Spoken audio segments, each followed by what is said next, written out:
சின்ன கண்ணன் என்ன செய்தான் தெரியுமா?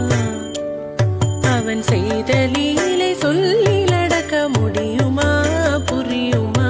வண்ண பாலில் நஞ்சு மூட்டி வதிக்க வந்த பூதகியின் எண்ணம் யாவும் அறிந்து கொண்டு அன்னவள் தன் உயிர் குடிக்க தாம் ததீம் தஜனு தீம் ததீம் தாம் ததீம் தஜனு தீம் ததீம் தஜனு